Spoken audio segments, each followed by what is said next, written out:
Hmm. Good evening all. Welcome to learners academy. Good evening. तो trigonometry की पहली exercise start करी थी लास्ट क्लास में हमने, एक्सरसाइज नंबर 8.1, जिसका पहला क्वेश्चन हमने क्लास में किया था। मतलब एक पार्ट किया था और एक पार्ट होमवर्क दिया था। तो जो दूसरा पार्ट होमवर्क दिया था उसमें बताओ साइन सी और कॉस सी क्या क्या निकाले आपने। What was the value of sine C? क्या? 5/12 करेक्ट है क्या?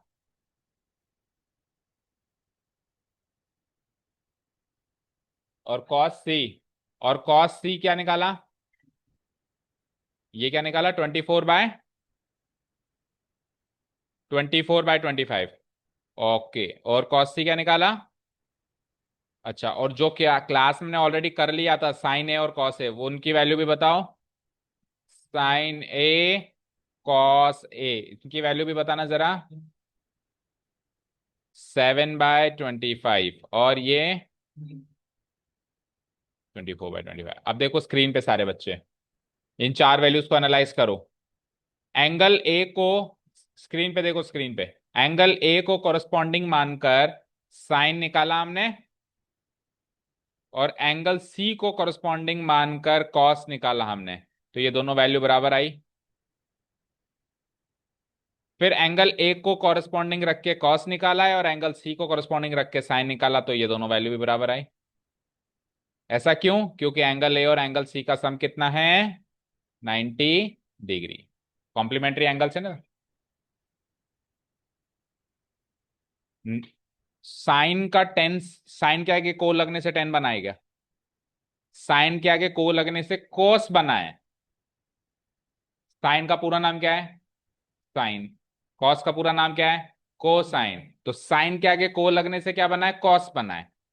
तो ये दोनों में होगा ये काम, साइन और कॉस में। टेन का ये काम कॉट के साथ होगा, जैसा कि अगले क्वेश्चन में हो रहा है। अगले क्वेश्चन में आपने 10p निकाला, क्या निकला? बताओ, बोलो। 5/12। 5/12। और फिर आपने कॉट आर निकाला, वो क्या निकला? तो टेन के साथ कॉट के साथ वही काम हो रहा है। देखो, पी को रेफरेंस में लेके टेन निकाला, आर को कोरस्पॉन्डिंग लेके कॉट निकाला, दोनों बराबर निकले ना। तो साइन और कॉस में होगा ये काम, कोसेक और सेक में होगा, और टेन और कॉट में होगा। वो ऐसे दो रेशियो जिसमें एक जना दूसरे जने के आगे को लग के बन रहा है, को बोले तो कॉम्प्लीमेंट्री एंगल रिलेशनशिप। समझ आया? क्लियर है सबको ये चीजें? ये दो क्वेश्चन में हमको, हर एक सवाल में हमको कुछ कुछ एक्स्ट्रा ऐसे समझते हुए चलना है। ठीक है? क्लियर? चले नेक्स्ट क्वेश्चन पे। ओके, क्वेश्चन नंबर थर्ड देखो। If sine A equal to 3/4, then find the value of cos A and tan A. सवाल क्लियर है सबको? अब देखो, जो पहली एक्सरसाइज है, पहली एक्सरसाइज में करीब करीब सारे क्वेश्चंस या 99% क्वेश्चंस अपन कैसे करेंगे? बेसिक फॉर्मूला से करेंगे, O A O upon H H A. यानी कि वही ट्राइंगल बनाएंगे, वही कॉरस्पॉन्डिंग सोचेंगे, इस तरीके से करेंगे। ठीक है? बट एक बार पहली एक्सरसाइज क्रॉस कर जाएंगे ना हम, तो इसी सवाल को हम विथआउट बेसिक फॉर्मूला भी कर सकते हैं, बहुत जल्दी पढ़ते ही कर सकते हैं। अभी जैसे साइन ने लिखा है 3/4, कॉस से मैंने सीधे ही बता देना है। ठीक है ना? और टेन ने भी सीधे ही बता देना है, साइन ए बाय कॉस। ये ट्रिक्स हम धीरे धीरे एक्सरसाइज बाय एक्सरसाइज सीखते चलेंगे। अभी इस एक्सरसाइज में हमको अगर ट्रिक आती भी है, तो भी हम कैसे करेंगे? बेसिक फॉर्मूला से। एंड बेसिक फॉर्मूला क्या है? 6 के 6 रेशियोज का ओ ए ओ अपॉन। हाँ, बिल्कुल कर सकते हैं, डायरेक्ट एग्जाम में भी डायरेक्ट कर सकते हैं, लेकिन इस एक्सरसाइज में ट्राई नहीं करना। फर्स्ट एक्सरसाइज में हमको बेसिक फॉर्मूला से ही चलना है। एंड बेसिक फॉर्मूला क्या है? O A O upon H H A. चलो, तो अब कैसे करेंगे? And one more thing to consider here, जब आपको एक ही क्वेश्चन में दो एंगल्स का जिक्र हो, जैसे इसमें ए और सी, जैसे इसमें पी और आर, वहां पे तो फिगर बनाना कंपलसरी है, वहां पे फिगर बनाना। लेकिन अगर एक क्वेश्चन में किसी एक एंगल का ही जिक्र है, देखो जो गिवन है उसमें भी एंगल ए का ही जिक्र है, और जो पूछा गया है उनमें भी एंगल ए का ही जिक्र है, तो दूसरा एंगल लिया ही नहीं ना कॉरस्पॉन्डिंग। तो ऐसे क्वेश्चंस में आप फिगर बनाओ तो भी ठीक, और नहीं बनाओगे तो भी आपके आंसर पे या कोई फर्क नहीं पड़ेगा, या उसकी जरूरत इतनी ज्यादा नहीं है। समझ आया? ठीक है? लेकिन अगर एंगल चेंज हो रहा है, तब उस क्वेश्चन में फिगर बनाना कंपलसरी है। ओके? अब दो अलग अलग बनाने पड़ेंगे, और मेन बात ये है कि बनाना कंपलसरी है, वो ज्यादा इंपॉर्टेंट बात है। अब यहाँ पे तो एक ही फिगर बनाना पड़ेगा, लेकिन उसको भी ना भी बनाए तो भी इतना ज्यादा दिक्कत हमको नहीं आई। अब देखो, विदाउट ड्राइंग फिगर, फिगर के लिए आप जगह छोड़ दो, लेकिन एक बार अपन विदाउट ड्राइंग फिगर स्टार्ट करते हैं, आपको फील होगा कि कहीं फिगर की एज सच नीड ही नहीं पड़ी हमको। ठीक है, चलो तो स्टार्ट करते हैं इस क्वेश्चन को। साइन ए इक्वल टू 3/4, ये तो है given.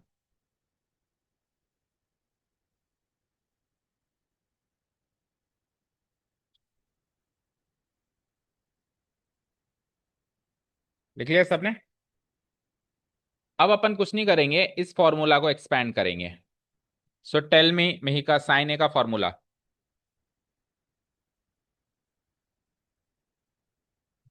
Opposite side upon hypotenuse, एक लाइन लिख देंगे ऊपर, considering considering angle A as theta,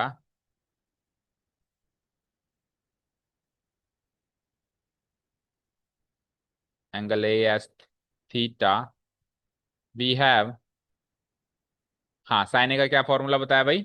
opposite side divided by hypotenuse, opposite side, sorry, opposite side divided by hypotenuse. तो अगर साइन ए की गिवन है value opposite side divided by hypotenuse, तो इसका मतलब opposite side divided by hypotenuse की value 3/4 हो गई। समझ आया? बोलो, समझ आया? Opposite side divided by hypotenuse, इसकी वैल्यू क्या हो गई? 3/4, क्योंकि यही तो साइन ए है। साइन ए का फॉर्मूला यही तो है कि नहीं है, बताओ? ठीक है। अब मेरा सवाल यह है, क्या यहां से आप ऐसे कह सकते हो कि अपोजिट साइड की वैल्यू 3 सेंटीमीटर या 3 यूनिट्स, और हाइपोटेन्यूज की वैल्यू 4 यूनिट्स या 4 सेंटीमीटर, ये डिक्लेयर कर सकते हैं क्या हम? कर सकते हैं। अच्छा, अब मुझे एक चीज बताना मिहिका, अगर अपोजिट साइड 9 सेंटीमीटर होती और हाइपोटेन्यूज 12 सेंटीमीटर होता, तो साइन ए क्या आता? क्या आता?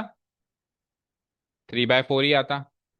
तो साइन ए तो 3/4 इन वैल्यूज के साथ भी आ रहा है, तो आप कैसे कह सकते हो कि अपोजिट साइड 3 सेंटीमीटर ही है? अपोजिट साइड तो 9 सेंटीमीटर भी हो सकती है। समझ में आया मैं क्या कहना चाह रहा हूँ?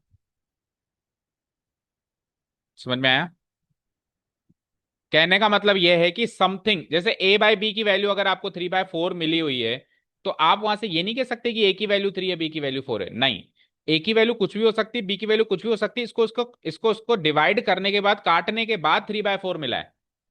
हो सकता है ये ए की वैल्यू 30 थी और बी की वैल्यू 40 थी, तो भी तो काटने के बाद 3/4 मिल सकता है। बोलो। हो सकता है ए की वैल्यू 6 और बी की वैल्यू 8 होती, हो सकता है अभी जो मैंने एग्जांपल लिया है, ए की वैल्यू 9 और बी की वैल्यू 12 होती, हो सकता है ए की वैल्यू 300 और बी की वैल्यू 400, हो सकता है ए की वैल्यू -3000 और बी की वैल्यू -4000 होती, तो भी कट के तो 3/4 मिल जाता। तो ए और बी की वैल्यू तो कुछ भी हो सकती है ना, तो हम सीधे सीधे नहीं कह सकते ना कि ए की वैल्यू 3 है, बी की वैल्यू 4 है, नहीं कह सकते ना। तो सिमिलरली उधर भी हम ये सीधे सीधे नहीं कह सकते कि अपोजिट साइड 3 है, हाइपोटेनस 4 है। तो फिर क्या कह सकते हैं हम? लेकिन हम ये जरूर कह सकते हैं, 3 के और 4 के, वेरी गुड, जब भी हमको रेशियो गिवन हो, तो हम उन उसको के मल्टीपल में मान सकते हैं। हम अपोजिट साइड 3 नहीं मान सकते, हम अपोजिट साइड 3 के मान सकते हैं। 3 के, वहां पे के कोई भी कांस्टेंट हो सकता है। ठीक है, और हाइपोटेन्यूज क्या मान सकते हैं? 4 के। क्या? हाँ, any constant other than 0, any positive constant. ठीक है, क्लियर है अभी?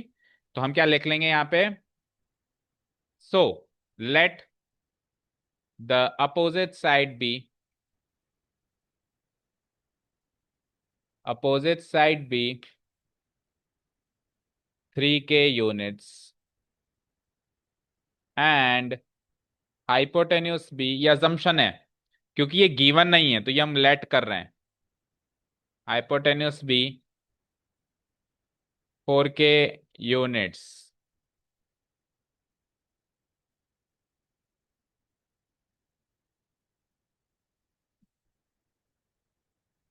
हो गया? अब अपोजिट साइड और हाइपोटेनस है हमारे पास, तो यूजिंग पाइथागोरस थ्योरम क्या हम तीसरी साइड यानी कि एडजेसेंट साइड निकाल सकते हैं? ऑब्वियस बात है, वो भी के की फॉर्म में ही आएगी, क्योंकि ये दोनों भी के की फॉर्म में ही है। तो आने दो के की फॉर्म में, कोई प्रॉब्लम नहीं है उसमें। Now by using Pythagoras theorem we have,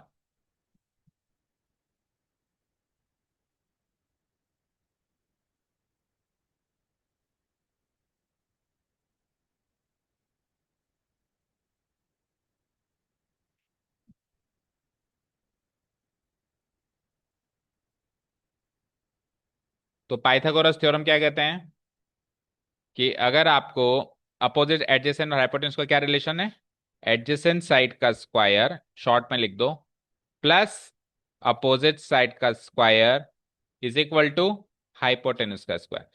अब सुनो, अगर मैं फिगर बनाता तो बस मुझे ये सहूलियत हो जाती कि ये एडजेसेंट अपोजिट और हाइपोटेन्यूज के मैं नाम लिख देता, जैसे इधर लिख देता बी सी, इधर लिख देता ए बी और इधर लिख देता ए सी। अभी मैं वो नाम नहीं लिख पा रहा हूं क्योंकि मैंने फिगर नहीं बनाया है, तो मैं पूरे पूरे इनके जो ओरिजिनल नाम है वो लिख रहा हूं। इधर इसमें शॉर्ट फॉर्म लगा दो, कोई प्रॉब्लम नहीं है ना। एडजेसेंट साइड का स्क्वायर प्लस अपोजिट साइड का स्क्वायर इक्वल टू हाइपोटेन्यूज का स्क्वायर, दैट इज। अब यहां से मुझे एडजेसेंट साइड का स्क्वायर तो पता करना है, इसको तो लिख दो as it is. Opposite side का स्क्वायर, अपोजिट साइड कितनी है 3k, तो ये क्या कर देंगे हम 3k का स्क्वायर। हाइपोटेन्यूज कितनी है 4k, तो ये हम क्या कर देंगे 4k का स्क्वायर। डन। कौन सी वाली? 3 के और 3 और 4 के। अभी करके, अभी करके बताते हैं, रुको जरा, थोड़ा सब्र करो। ठीक है, अगर 4 इधर होता तो वो 5 होता, 3 4 5, लेकिन इसका मतलब थोड़ा नहीं कि 4 उधर हो ही नहीं सकता। किसी राइट एंगल ट्राइंगल में 4 सेंटीमीटर की हाइपोटेन्यूज हो ही नहीं सकती, ऐसा नहीं होता। इधर अब एडजेसेंट साइड वैसा नहीं मिलेगा जैसा हमको पसंद है 3 4 5 टाइप का, मतलब 5 नहीं मिलेगा आपको, बट कुछ तो मिलेगा। ठीक है, तो चले नेक्स्ट पेज पे, इतना हो गया। इंप्लाइज एडजेसेंट साइड का स्क्वायर, हाँ जी, 3k का स्क्वायर यानी कि 9k स्क्वायर होता है, और आरएचएस में 4k का स्क्वायर यानी कि 16k स्क्वायर होता है। तो यहां से एडजेसेंट साइड का जो स्क्वायर है वो मिलेगा, 9k स्क्वायर को उधर भेजो, तो 16k square minus 9k square, ये कितना बनता है 7k स्क्वायर। ओके,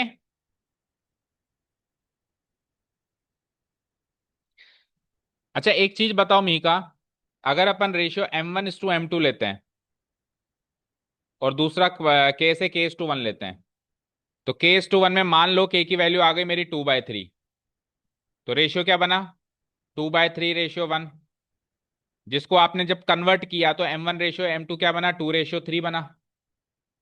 तो अब अगर आपको k की वैल्यू डालनी है किसी जगह तो क्या डालोगे, 2 डालोगे या 2/3 डालोगे?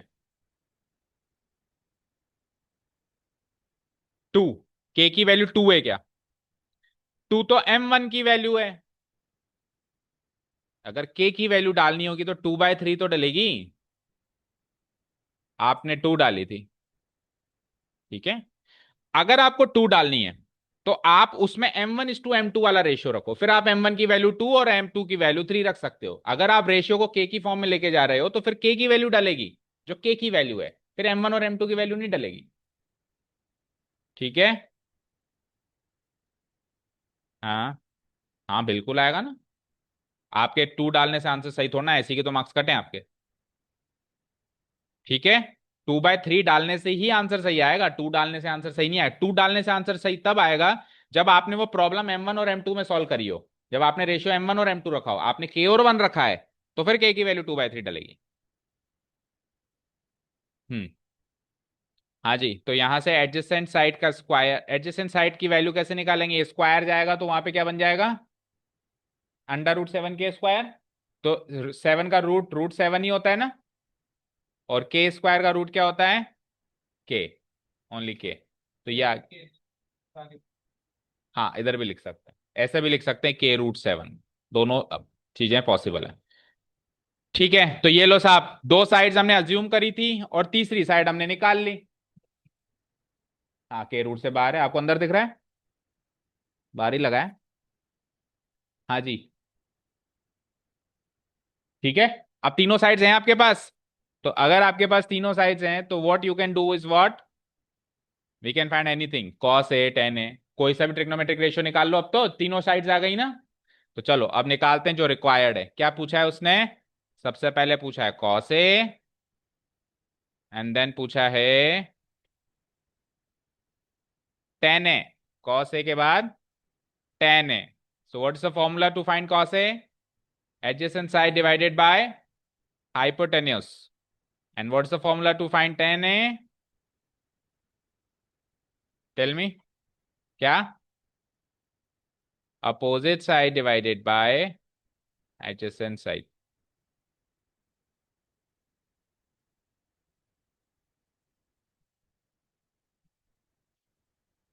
ठीक है। So tell me, adjacent side की वैल्यू कल तक नहीं थी लेकिन अभी हमने निकाल ली ना, √7 के जिसमें बाहर है। और हाइपोटेन्यूज हमने अज्यूम करी थी। क्या अज्यूम करी थी पीछे बताओ? 4 के। अब ये रेशियो जब हमने लगाया तो इसमें के से के कैंसिल आउट हो गया और आंसर क्या आ गया? √7/4। आ जाओ 10a निकालते हैं। तो अपोजिट साइड क्या अज्यूम करी थी पीछे? 3 के। 3 के अज्यूम करी थी इसको। और एडजेसेंट साइड अभी अभी निकाल ली हमने, कितनी निकली? √7 के। अगेन के से के कैंसिल आउट हुआ and the answer is 3/√7। Answer match करो आंसर की से दोनों के, कॉस ए के और टेन ए के।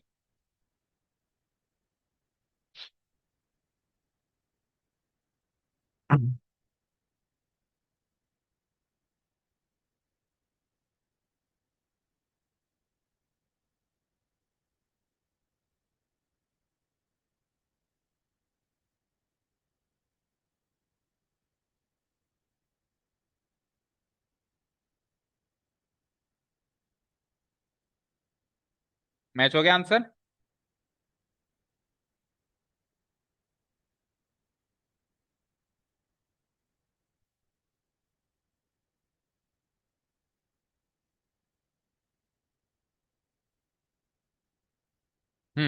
चलो अब स्क्रीन पे देखो।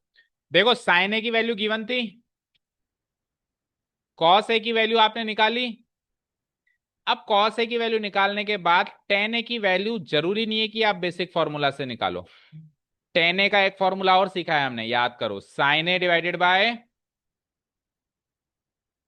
सीखा है। साइन ए की वैल्यू क्या गिवन थी बताना जरा? 3/4, है ना। कॉस ए की वैल्यू क्या निकाली आपने, बोलो? √7/4। 4 से 4 कट के यहां से भी आंसर 3/√7 आ सकता है। ठीक है। तो आप अपने नोट्स में इसको और लगा के लिखो, 10a निकालने का दूसरी अप्रोच और लगा के। साइन ए और कॉस ए दोनों है हमारे पास, तो 10a हम sine A divided by cos A से भी निकाल सकते हैं और बेसिक फॉर्मूला से तो निकाल ही सकते हैं। ओके।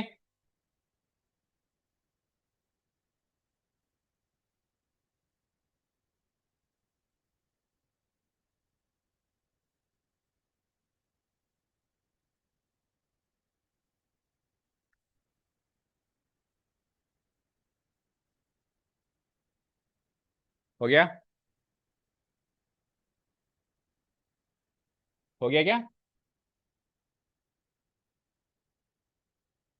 अब क्वेश्चन नंबर 4 को देखिए जरा। गिवन क्या है मुझे बताओ? 15 cot A इक्वल टू 8। तो 15 cot A का मीनिंग क्या होगा? क्या मतलब होगा 15 cot A का? यस। जो कॉट ए की वैल्यू है उसको 15 से मल्टीप्लाई करेंगे तो क्या मिलता है? 8 मिलता है।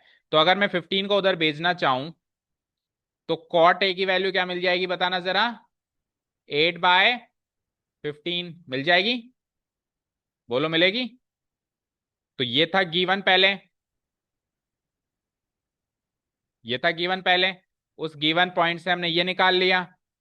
अब ये क्वेश्चन इधर से रीड ना करके इधर से रीड करें तो एग्जैक्टली वही क्वेश्चन है जो अभी हमने किया है।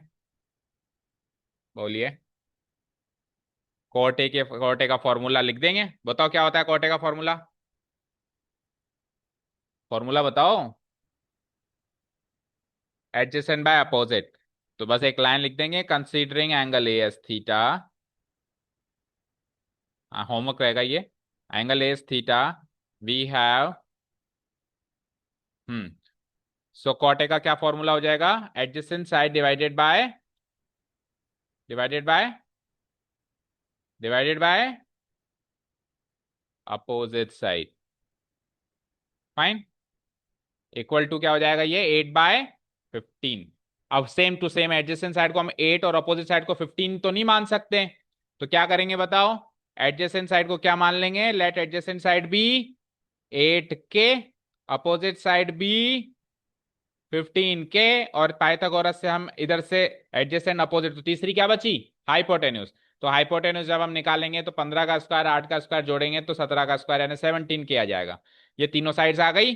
तीनों साइड्स आने के बाद जो भी उसने पूछा है, क्या क्या पूछा है साहब? उसने साइने पूछा है और सेके पूछा है, निकल जाएंगे दोनों। होमवर्क हो जाएगा। ओके। एक बार ये डिस्कस कर लेते हैं कि पिछले क्वेश्चन में अगर हम फिगर बना लेते तो क्या ही एक्स्ट्रा कर लेते। सपोज करो ये मैंने फिगर बना लिया इसमें। अब समझो कि फिगर बनाना क्यों जरूरी नहीं था इसमें। सपोज करो मैंने ट्रायंगल का नाम रखा ABC। ओके। अब पिछले क्वेश्चन की बात हो रही है ना, थर्ड वाले की। अब पिछले क्वेश्चन में हमको क्या गिवन था? Sine A equal to 3/4। तो एंगल ए थीटा है, क्योंकि साइन ए गिवन है तो इसका मतलब एंगल ए क्या है मेरा? थीटा। इसके सामने वाली साइड ये क्या हो जाएगी? ये क्या हो जाएगी? 90 डिग्री के सामने वाली साइड। और बची हुई चीज क्या बच जाएगी? Adjacent side. अब आपने अपोजिट साइड को क्या मान लिया? तो ये हो गई 3 के। आपने साहब इसको हाइपोटेन्यूज को क्या मान लिया? तो ये हो गई 4 के। और वहां से एडजेसेंट साइड जब आपने निकाली पीछे पाइथागोरस थ्योरम लगा के, तो वो क्या निकली? √7 टाइम्स के। तो ये आपने यहाँ पे √7 के लिख दिया। तो ये तीनों साइड्स आ गई। ओके। अब देखो, हमारे पूरे क्वेश्चन में ये एंगल ए ही तो थीटा है, ये चेंज हो रहा है बताओ। तो अगर थीटा चेंज ही नहीं हो रहा तो क्या अपोजिट साइड चेंज होगी? क्या एडजेसेंट साइड चेंज होगी? क्या हाइपोटेन्यूज चेंज होगी? तो हमको जो भी रेशियो निकालना है, जिस चाहे से हमको अपोजिट बाय एडजेसेंट निकालना है, चाहे से हमको एडजेसेंट बाय हाइपोटेन्यूज निकालना है, चाहे से हमको हाइपोटेन्यूज बाय अपोजिट निकालना है। हाँ, ठीक है, हमको जो भी रेशियो निकालना है तो उसमें अपोजिट हाइपोटेन्यूज या एडजेसेंट को की वैल्यू हमको चेंज करने की जरूरत नहीं है ना। हाँ, अगर ये बीच में कहता नहीं नहीं अब आप अचानक से साइन सी निकालो, तो साइन सी निकालने के लिए थीटा को उठा के यहां लगाना पड़ता। थीटा उठा के यहां जाता तो अपोजिट वहां जाता, एडजेसेंट यहां आता। तो उसके लिए फिगर भी बनता, फिर अपोजिट साइड भी आपकी चेंज हो जाती, √7 के हो जाती, और आपकी जो एडजेसेंट साइड है वो 3 के हो जाती। हाइपोटेन्यूज की जगह ले सकता है कोई? ले पाया आज तक जिंदगी में कोई हाइपोटेन्यूज की जगह? हाँ? ठीक है, जो आपने पीछे निकाला है ना √7 के, वो हो जाता अपोजिट, और जो एडजेसेंट है वो क्या हो जाता? 3 के। तो ये सब चेंजेस करने पड़ते। तो ये चीज सबको क्लियर है कि अगर थीटा चेंज नहीं होता तो फिगर इतना कुछ इंपॉर्टेंट काम नहीं कर रहा, हमने फिगर के बिना भी काम कर लिया। समझे क्या? ओके। लेकिन अगर थीटा चेंज होगा तो वहां पे फिगर बहुत इंपॉर्टेंट है बनाना। तो अभी के लिए तो फिगर बनाओ इस क्वेश्चन में, तो क्योंकि अभी बेसिक कर रहे हैं तो बेसिक में सारा काम करना है। बनाओ। पिछले वाले क्वेश्चन में, थर्ड वाले में, और फोर्थ वाला जो होमवर्क करोगे उसमें भी बनाना है।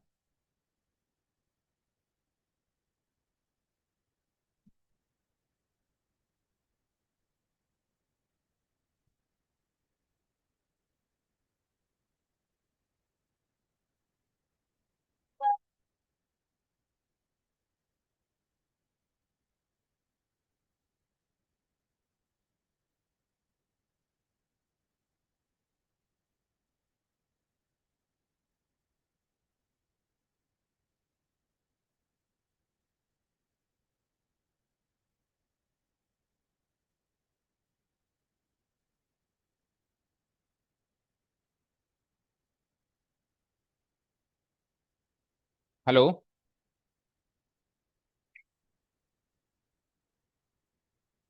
मतलब क्या उसमें रेडी वगैरह कुछ लिखा हुआ नहीं आ रहा? आपने ऑफ करके ऑन नहीं किया होगा उसको। ऑफ करके ऑन ऑफ नहीं किया होगा आपने, इसलिए नहीं आया होगा। तो अभी स्क्रीन पे क्या आ रहा है? रिटर्न रिटर्न दबा के और दोनों तीनों टिक मार्क्स को अनटिक करके और उसको क्लोज, ऊपर से क्लोज करो, जो टॉप से क्रॉस का बटन आता है ना। प्रोसीड तो करना ही नहीं है, प्रोसीड बटन को से तो दूर रहो बिल्कुल। प्रोसीड दबा दिया तो कबाड़ा हो जाएगा। ऊपर से क्रॉस करो, ऊपर से। ठीक है। अब ये बिल्कुल पहले की तरह हो गया। अब आप एक बार डीडी मशीन को फिर से ऑफ ऑन करो और फिर से छापो। हाँ, और नहीं होता तो फिर हाथ से बनानी पड़ेगी। एक एक उनको तो बना के दो, फिर देखते हैं। नो, वो लेने आ गए क्या दोनों? एक उनको तो दे दो, फिर उनके तो बाद में कर लें। अच्छा, वो वाला तो हो गया, बस ये नो बाकी है। हाँ, तो वो हो गया तो ये भी हो जाएगा। ऑफ ऑन कर लो, बस हो जाएगा। हाँ। Yes, figure drawn. Okay, next question homework mark कर लिया। हिंट्स मैंने दे दिए भाई, क्या क्या होगा उसमें। फिगर बनेगा। फिगर क्यों बनेगा? इसलिए नहीं बनेगा कि जरूरी है, बट इसलिए बनेगा क्योंकि अभी अपन ने एक्सरसाइज स्टार्ट ही करी है। तो अपन बेसिक्स को मेंटेन करते हुए फिगर बनाते हुए चले, राइट। लेकिन ऐसी कोई जरूरत नहीं है थर्ड एंड फोर्थ में, तो ठीक है। आ जाओ, क्वेश्चन नंबर फिफ्थ देखो जरा। क्वेश्चन नंबर फिफ्थ है कि sec थीटा गिवन है 13/12, और calculate all other trigonometric ratios. बचे हुए सारे निकालो। तो बचे हुए सारे कौन कौन से हैं? 11, 5, 6। अगर ए भी होता तो भी तो 5 ही बचते ना। दूसरा एंगल जब तक वो नहीं कह रहा तो हम थोड़ी ना उसको कंसिडर करेंगे। उसने एक ही एंगल दिया है तो हम उसे एक एंगल को ही लेंगे, राइट। ओके। तो हमको 5 ट्रिग्नोमेट्रिक रेशियोज निकालने हैं। चलो स्टार्ट करते हैं। अब इस क्वेश्चन को मैं इसलिए करा रहा हूं क्योंकि इसमें हम अभी शॉर्ट ट्रिक सीखेंगे अच्छी वाली। हाँ जी। तो मुझे बताओ, थीटा किसको लोगे आप ट्राइंगल बनाने के बाद एबीसी में? ए को ही रहने देते हैं थीटा। तो अपोजिट एडजेसेंट और हाइपोटेन्यूज से डिसाइड हो गई। इनकी वैल्यू अभी अपन लिखते हैं। कंसिडरिंग एंगल एस थीटा लिख दिया हमने। ये सेक थीटा हमको 13/12 स्टार्ट राइटिंग गिवन है। फोर्थ होमवर्क मार्क कर लेना, फिफ्थ कर रहे हैं अभी हम।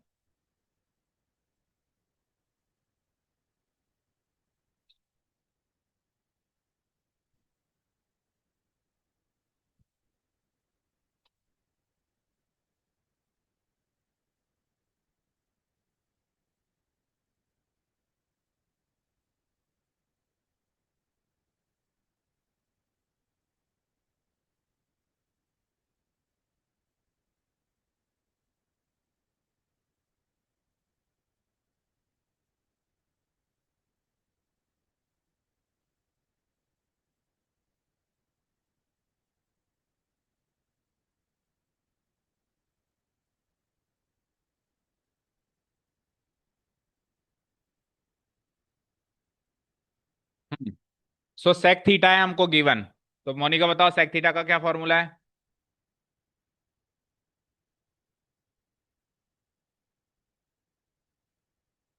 सही है। Hypotenuse upon adjacent. Hypotenuse upon adjacent side की वैल्यू गिवन हो गई 13/12। दैट मीन्स हम क्या कर सकते हैं? हमको अज्यूम।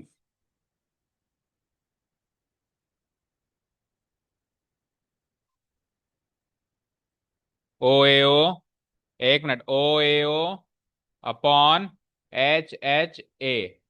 हाँ, तो साइन थीटा क्या होता है बोलना अर्शिता। ऐसे बताओ, इस कोड में बताओ साइन थीटा। साइन थीटा पहला रेशियो है, बताओ कोड को देख के बताओ ना। अरे ऑपोजिट बाय हाइपोटेन्यूज। अगला क्या है नाम, यानी कि वो फ्लो याद नहीं अभी तक, साइन कॉस्ट है। हाँ, तो अगला क्या है? कॉस की का फॉर्मूला। अगला क्या है? टेन का फॉर्मूला। उससे अगला क्या है? उसका फॉर्मूला। उससे अगला क्या है? उसका फॉर्मूला। मैंने क्या लगाया है? क्या गिवन है? सेक गिवन है ना। अब ये याद नहीं हो रहा कि सेक 5वें नंबर वाला था। अभी जल्दी से जल्दी याद करो कि सेक 5वें नंबर वाला था। सेक 5वें नंबर वाला था तो यही फॉर्मूला बनेगा ना, हाइपोटेन्यूज अपॉन एडजेसेंट। तो इसमें एजम्पशन करेंगे हम हाइपोटेन्यूज को और एडजेसेंट साइड को। अपोजिट की जगह हाइपोटेन्यूज ऊपर लिखो और एडजेसेंट नीचे लिखो। लेट द हाइपोटेन्यूज बी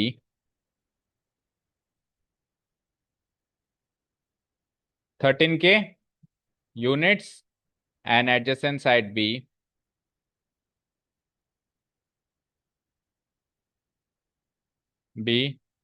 12 के यूनिट्स।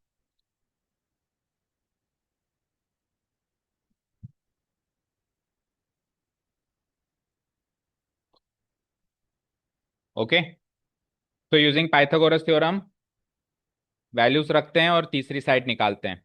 तो एडजेसेंट साइड की वैल्यू कितनी गिवन है हमको, 12 के। अपोजिट साइड मिसिंग है और हाइपोटेन्यूज कितना गिवन है, 13 के। इसमें रख दिया हमने 12 के। अपोजिट साइड ये मिसिंग है, हाइपोटेन्यूज कितना है, 13 के। करो सॉल्व। 12 के का होल स्क्वायर कितना होता है, 144।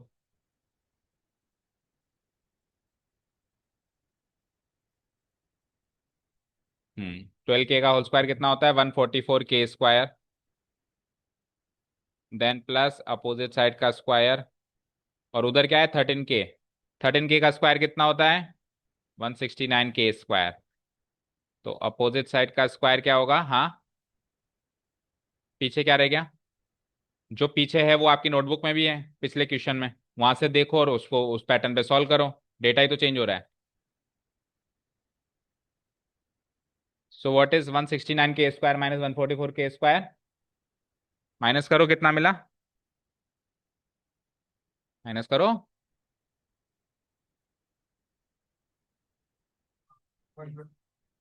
25 के स्क्वायर। ओके, सो एडजेसेंट साइड की एडजेसेंट नहीं, अपोजिट साइड, अपोजिट साइड की वैल्यू आती है यहाँ पे √25 के स्क्वायर। 25 का रूट क्या होता है, 5। और के स्क्वायर का रूट क्या होता है, 5। 5 के आ गया हमारा अपोजिट साइड।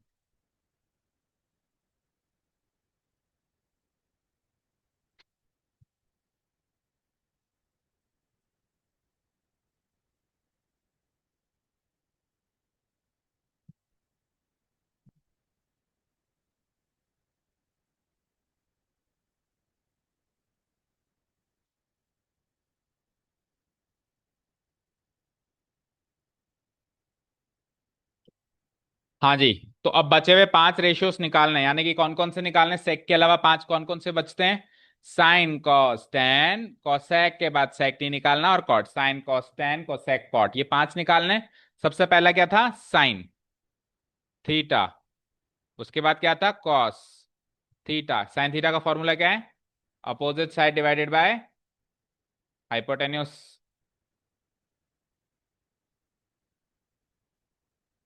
फिर कॉस थीटा का क्या फॉर्मूला है, adjacent side divided by hypotenuse.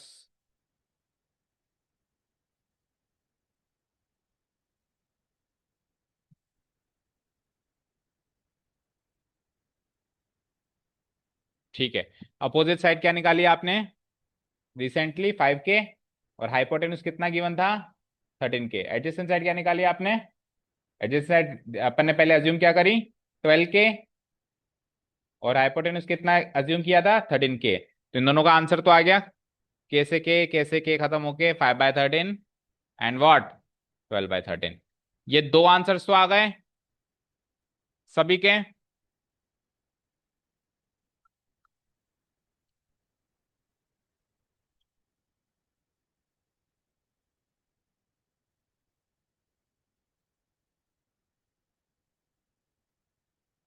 इतना हो गया नोट डाउन। अब बचे हुए 3 रेशियोज अपन फॉर्मूला से नहीं निकालेंगे, क्योंकि अब कर लिए ना 4-5 सवाल। अब जरूरत है थोड़ा सा एडवांस और स्मार्ट बनने की। ठीक है, तो सर इन दोनों के ही क्यों निकलवाए, उसका भी कारण देते हैं। भाई इन दोनों के फॉर्मूला से और बाकी जो है ट्रिक से क्यों करा रहे हो, इन दोनों को ट्रिक से कराओ और बाकी को फॉर्मूला से कराओ। इतना हो गया note down.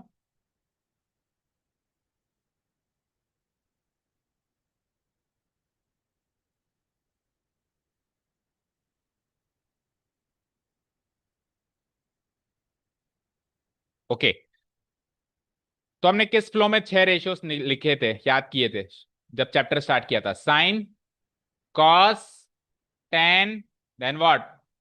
Cosec, sec, cot. अब देखो स्क्रीन पे, एक बार आपने साइन कॉस निकाल लिए तो बाकी चार को आपको फॉर्मूला से निकालने की जरूरत नहीं है।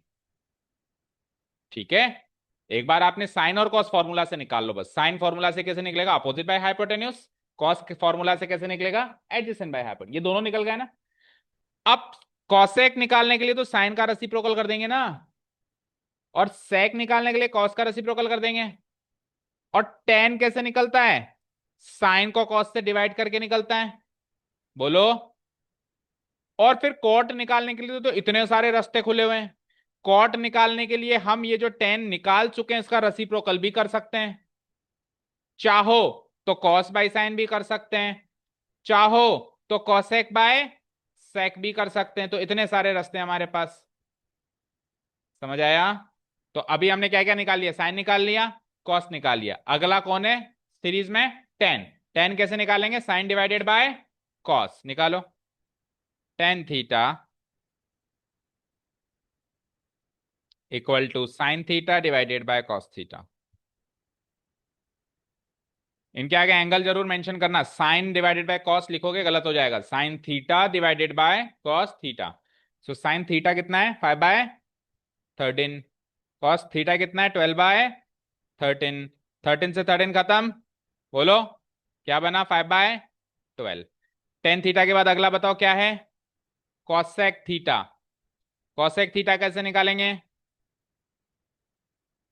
साइन का रेसिप्रोकल होता है ये, तो इसको क्या लिख सकते हैं हम? 1/बाय साइन थीटा। साइन थीटा की क्या वैल्यू निकाल के आए हम पीछे? 5/13। हाँ, साइन थीटा की 5/13 है ना। 13 को ऊपर पहुंचाओ तो आंसर इज 13/5। सेक थीटा निकालो मत, ऑलरेडी निकला निकला है। एक क्या बच गया लास्ट में?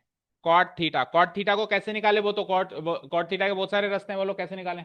टेन थीटा का रेसिप्रोकल होता है ये, तो टेन थीटा का रेसिप्रोकल होता है तो 1/10 थीटा।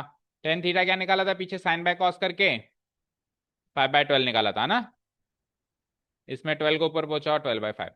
तो आपने देखा बाकी चार या पांच जितने भी तीन चार जितने बचे सब में चाहा तो फॉर्मूला भी लगा सकते हैं। अगर हम फॉर्मूला लगा दें तो भी यही आंसर आएंगे, बट विदाउट फॉर्मूला भी कर पाए ना हम।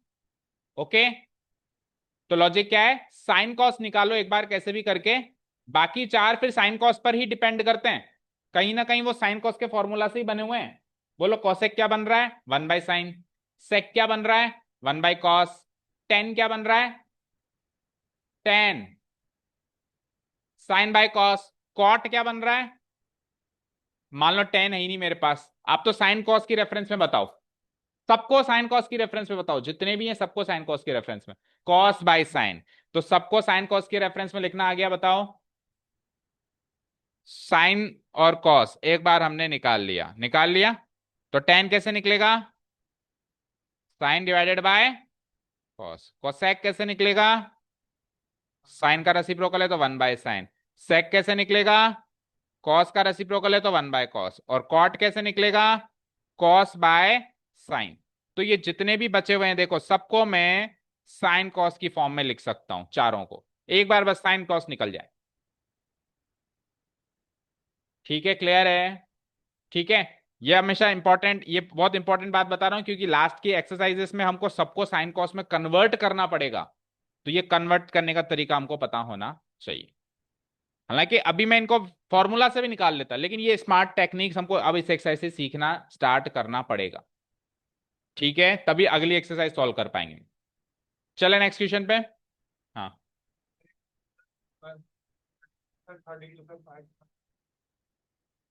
13 5 से मल्टीप्लाई होगा? क्यों? डिनोमिनेटर का डिनोमिनेटर न्यूमरेटर में जाता है, न्यूमरेटर का डिनोमिनेटर डिनोमिनेटर में आता है। 13 के नीचे भी अपॉन में तो कर सकते हो। मतलब ऐसे कह रहे हो आप 1/5 ऐसे, तो ये 2 इसके पास आता और ये 13 उधर जाता। 13 5 2 5 के पास आता। 2 5 के पास जाता, 13 ऊपर जाता। ठीक है। हाँ जी। चलो नेक्स्ट क्वेश्चन पे आइए। सिक्स क्वेश्चन पढ़ते हैं। If angle B and angle A and angle B are acute angles such that cos A बराबर कॉस बी। ये क्या कह रहा है? एंगल ए और एंगल बी ऐसे दो एक्यूट एंगल्स हैं। एक्यूट एंगल्स मतलब वही ट्राइंगल में 90 डिग्री को छोड़ के बचे हुए दो एंगल्स हैं, मतलब ये।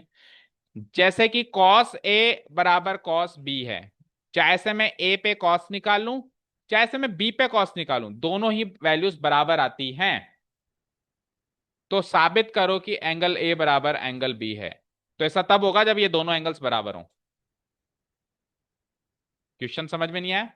ये कह रहा है कि एक राइट एंगल ट्राइंगल है, ए बी सी। अब ये क्या कह रहा है कि आप एंगल ए को थीटा ले लो और फिर कॉस ए निकाल लो। फिर ये कह रहा है दूसरी बार आप एंगल बी को थीटा ले लो और फिर कॉस बी निकाल लो। तो जब कॉस ए निकाला और कॉस बी निकाला तो ये दोनों वैल्यू क्या निकली? बराबर। तो ये ऐसा तभी हो सकता है जब एंगल ए और एंगल बी दोनों बराबर हो।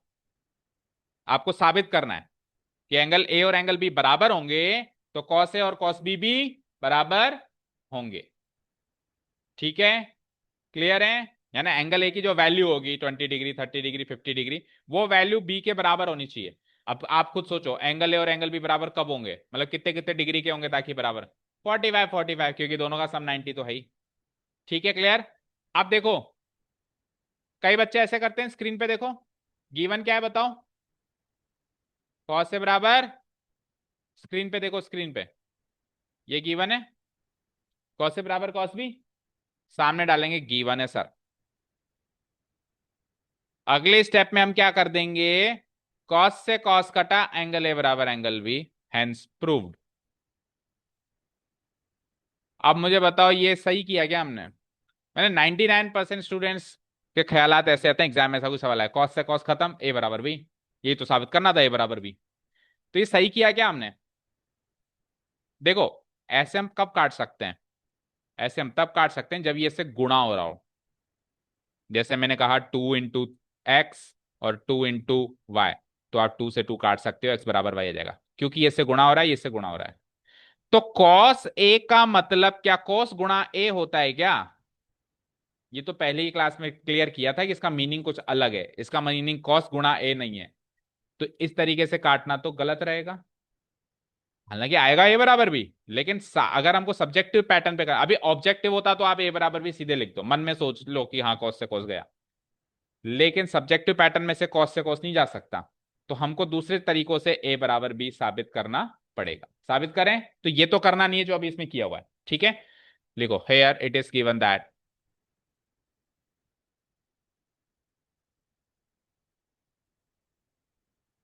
ठीक है, लास्ट क्वेश्चन और करते हैं अभी।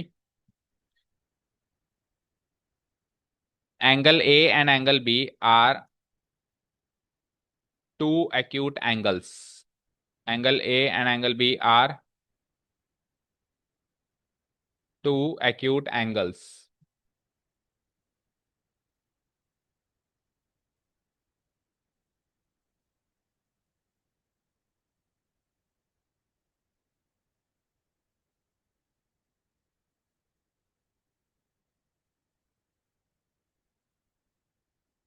लिखा?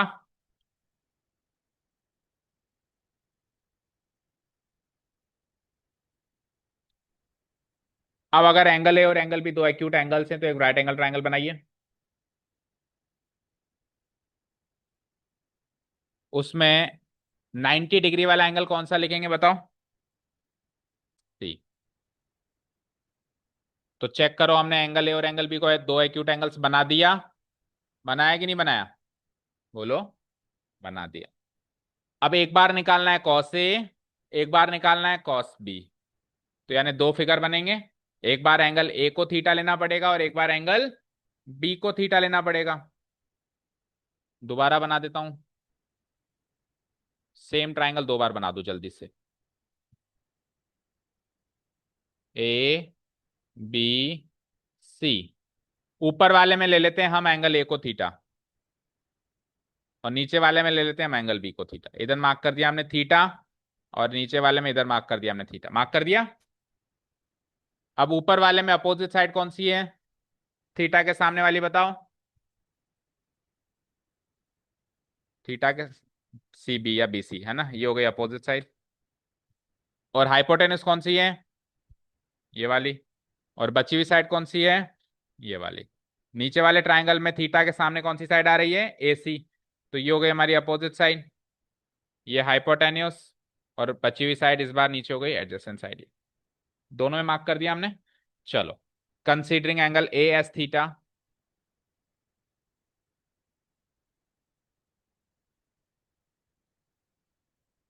और इधर आ जाओ considering angle B as theta. दोनों के हिसाब से अपोजिट, एडजेसेंट और हाइपोटेन्यूस लिखो। हालांकि हाइपोटेन्यूस तो दोनों के लिए सेम होगी, बट फिर भी कोई बात नहीं, लिख दो।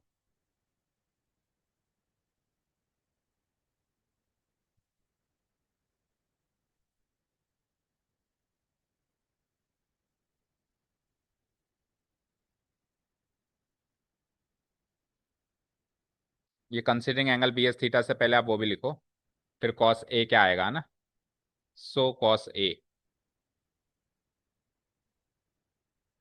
इक्वल टू क्या आएगा। फिर next considering angle B as theta,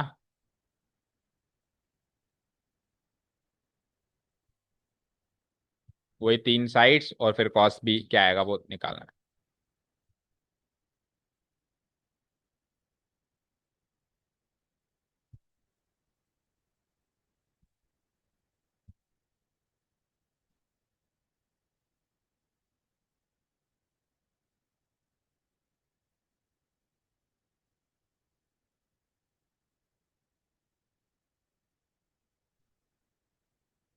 शुरू करें?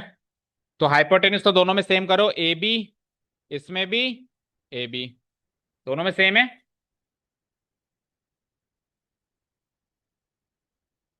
अपोजिट साइड इस पर कौन सी मार्क करी हमने? B C. और एडजेसेंट साइड कौन सी मार्क करी हमने? ए सी। इसमें उल्टा कर दो, इसमें अपोजिट साइड कौन सी हो जाएगी? ए सी। और एडजेसेंट साइड कौन सी हो जाएगी? B C. तो कॉस का फॉर्मूला बोलो मिहिका।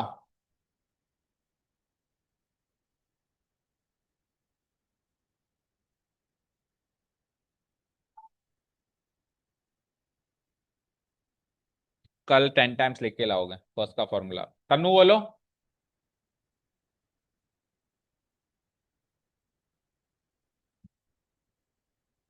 अब आपको पता है क्यों याद नहीं आता फॉर्मूला? क्योंकि आपको कोस की पोजीशन याद नहीं कि कोस दूसरे नंबर वाला रेशो था या पहले नंबर वाला। अगर आपको दूसरे नंबर क्या याद था भाई, दूसरे नंबर वाला है, तो फिर कोड याद नहीं होगा, ओ ए ओ। तो ओ ए बोल रहे हो तो ए फॉर अपोजिट होता है क्या कभी?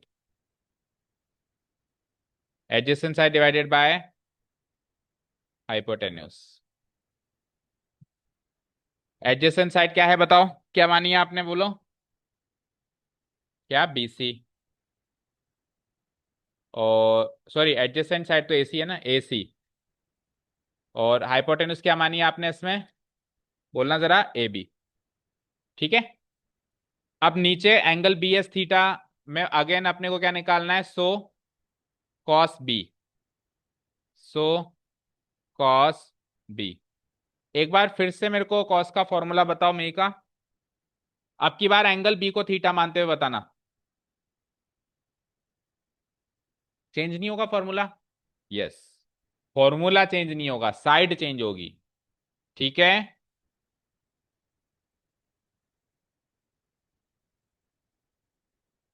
अब देखो इधर स्क्रीन पे, कई बार बच्चे क्या करते हैं, जैसे थीटा चेंज किया तो थीटा चेंज करते साइड भी चेंज कर दी, और फॉर्मूला भी चेंज कर देते हैं, अपोजिट लिख देते हैं। तो फिर तो वापस आंसर वही ले आते हैं सी बाई भी, कि दोनों ही बदल दिया आपने, तो वापस आंसर सेम आएगा नहीं आएगा? तो फॉर्मूला नहीं बदलेगा, जस्ट साइड बदलेगी। ठीक है। तो एडजेसेंट साइड क्या है यहां पे, बोलना जरा, बीसी। और हाइपोटेन्यूस क्या है? A B. तो ये साहब हमने कॉस ए और कॉस बी दोनों की वैल्यू निकाल ली। अब हमको गिवन क्या है साहब, कि कॉस ए बराबर कॉस बी। तो इस इक्वेशन में हम ये गिवन वैल्यूज डालेंगे। डालना शुरू करें। इतना हो गया नोट डाउन? इतना हो गया नोट डाउन? चलो, now what is given is that cos ए बराबर cos बी। लिखो, हमने LHS RHS अलग अलग निकाल दिया और अब अपन उस LHS RHS की वैल्यू उसमें पुटअप करेंगे। That is, tell me, cos A क्या निकाला आपने, पीछे से देखो क्या निकाला, AC by A B. Put up कर दो AC बाय ए बी। और cos B क्या निकाला आपने, BC बाय ए बी, है ना, BC बाय ए बी। तो आपने एक ट्रिग्नोमेट्रिक इक्वेशन को एक साधारण इक्वेशन में बदल दिया। जब तक वो एक ट्रिग्नोमेट्रिक इक्वेशन थी तब तक आपके पल्ले कुछ नहीं पड़ रही थी कि क्या करें, कॉस से कॉस काटें, गुणा करें, क्या करें कुछ। लेकिन अब यहां से यहां बदलने के बाद तो अभी एक साधारण मैथमेटिकल इक्वेशन हो गई ना, जिसको सॉल्व करना आपको आता है। क्या करेंगे अब आप ए बी को ए बी से काट सकते हैं, तो बचा क्या, A C divided by O A C equal to B C. यहां तो कोई डाउट। अब अगर ट्रायंगल ए बी सी में दो साइड्स इक्वल हैं तो दो एंगल्स भी होंगे। भाई दो साइड्स इक्वल कब होती हैं, जब ट्रायंगल आइसोसेलेस होता है। तो आइसोसेलेस ट्रायंगल की दो साइड्स के साथ साथ दो एंगल्स भी तो इक्वल होते हैं। तो ए सी के सामने वाला एंगल और बी सी के सामने वाला एंगल भी इक्वल होगा। अब बताओ ए सी के सामने वाला एंगल कौन होगा, angle B. B letter missing है यहाँ पे, चेक कर लो चाहे से फिगर में। ए सी के सामने वाला एंगल, ए सी के सामने वाला एंगल एंगल बी आएगा, और बी सी के सामने वाला एंगल एंगल ए आएगा। आएगा ना, आएगा। और यहाँ पे बीसी के सामने वाला एंगल क्या आ जाएगा, एंगल ए। अब ये साबित करना था आपको angle B equal to angle A. तो अब आपने जो angle B equal to angle A साबित किया है वो टोटल मैथमेटिकल कॉन्सेप्ट्स के जरिए किया है, ना कि कॉस से कॉस काट के किया है। यस, थ्योरम नहीं, स्टेटमेंट। हाँ, स्टेटमेंट लिखना पड़ेगा। बोलो क्या लिखेंगे, बोलो क्या लिखेंगे, बोलो मोनिका। अगर साइड्स इक्वल हो और उसके बेसिस पे अपन एंगल्स इक्वल लिख रहे हो तो क्या लाइन लिखते हैं इधर रीजन में, angles opposite to equal sides. और एंगल्स के बेसिस पे साइड्स लिखते हैं तो क्या लिखते हैं, sides opposite to equal angles. ये आइसोसेलेस ट्राइंगल के थ्योरम हमने last year chapter number 7 triangles में सीखी थी। एंगल्स अपोजिट टू इक्वल, इधर लिखो प्रूव्ड और भागो। Thank you so much for listening to us, have a nice day, keep learning and bye. Homework करके आना जो भी दिया है।